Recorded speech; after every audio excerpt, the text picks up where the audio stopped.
The chair of the Federal Reserve gave his first press conference ever today, but Washington and we in the news media spent our time laser focused on two other press conferences, one by Donald Trump, where he claimed to be proud by having been proven completely wrong about the president and his birth certificate.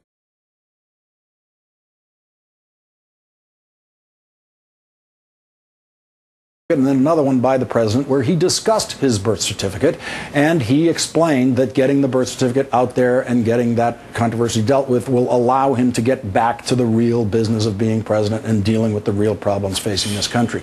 Joining me now, ranking member of the House Financial Services Committee, Massachusetts Democratic Congressman Barney Frank. Thank you very much for joining me tonight, Congressman Frank.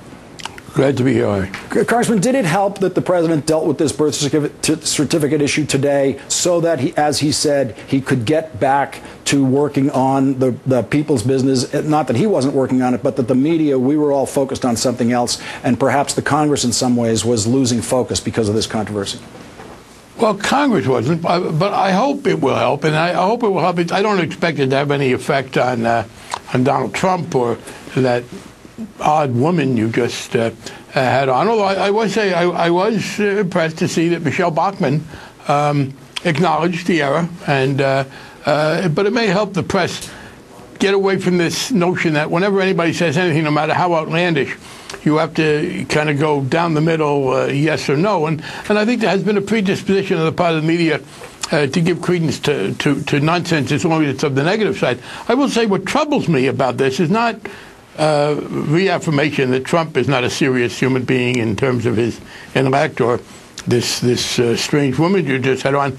My problem is the extent to which what I would have hoped would have been respectable mainstream Republicans have been playing to this. I was driving back from a meeting of credit unions in Massachusetts a week ago, listening on the radio to a Republican who was a serious leader of the conservative Republicans in Iowa, defending Trump and saying, look, we're glad Trump is out there because we want someone to confront Obama. And it really is shameful that the supposedly responsible leadership of the Republican Party has not repudiated him.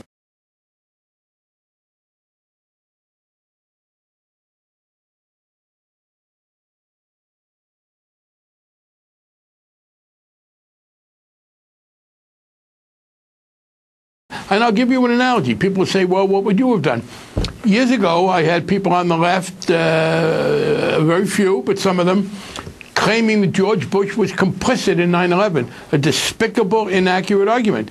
And I got into a number of very loud arguments with people who made that claim. I thought it was wrong. So the extent to which Republicans who knew this was nonsense were willing to encourage it because they thought it helped create some doubts about the president's legitimacy, that was very troubling to me. There's also, and I go back to another case, when Lisa Murkowski overturned Sarah Palin's effort to get rid of her, the senator from Alaska, and Sarah Palin tried to defeat her. Senator Murkowski didn't take it too seriously, the primary. She came back and she won a write-in, which is, winning a write-in is hard enough if your name is Smith.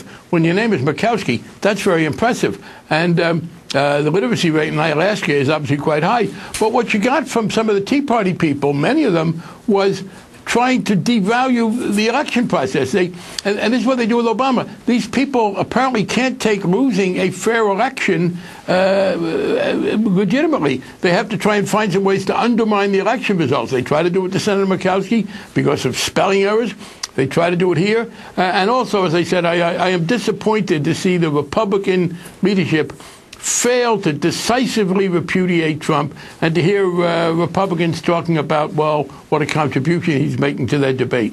Congressman Frank, I was hoping we were going to get some time to get to the debt ceiling and what the Republicans are really doing there, but we're going to have to save the governing discussions for another night. Your eloquence on this has been invaluable. Congressman Barney Frank of Massachusetts, thank you very much for joining us tonight. You're welcome.